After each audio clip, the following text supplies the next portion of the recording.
ఐబొమ్మ రవికి పోలీసులు ఇచ్చిన బంపర్ ఆఫర్ ఏమిటి తెలుసుకుందాం రండి. నమస్తే, welcome back to political bridge.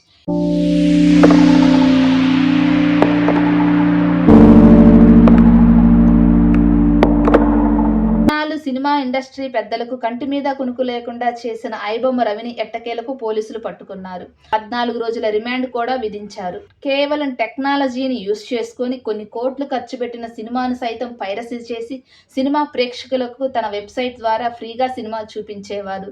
దీనికి సినిమా ఇండస్ట్రీ పెద్దలు కూడా ఐబొమ్మ రవిపై పోలీస్ కేసు పెట్టగా, పోలీసులు ఐబొమ్మ రవిని సంప్రదించగా తిరిగి ఐబొమ్మ రవి మా దగ్గర కోట్ల మంది డేటా ఉందని, మమ్మల్ని ఎవ్వరూ ఏమి చేయలేరని తిరిగి పోలీసులకే సవాలు విసిరాడు.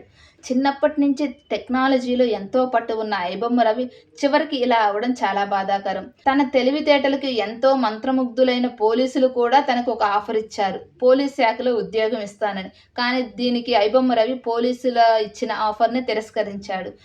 నాకు కరేబియన్ ఐలాండ్లో హోటల్స్ పెట్టాలని, అక్కడ ఆంధ్రప్రదేశ్ తెలంగాణ రుచులను విదేశీ పర్యాటకులకు చూపించాలని ఉందని పోలీసులతో అన్నాడు.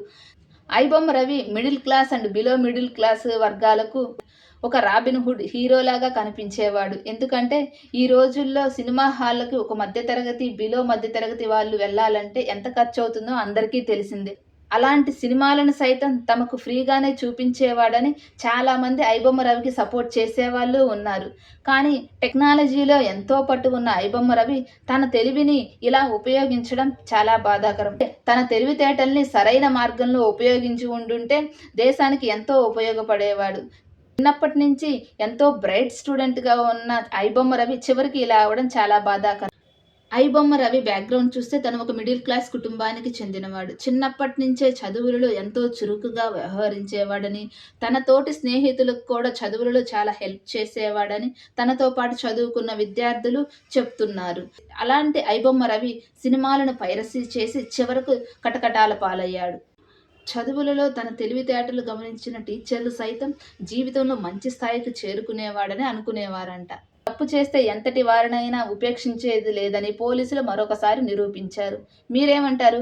ఐబొమ్మ రవికి సపోర్ట్ చేస్తారా, లేదు ఐబొమ్మ రవి చేసింది తప్పు అంటారా? కామెంట్ చేయండి. వీడియో నచ్చితే లైక్ చేయండి, షేర్ చేయండి, సబ్స్క్రైబ్ చేయండి. Thank you.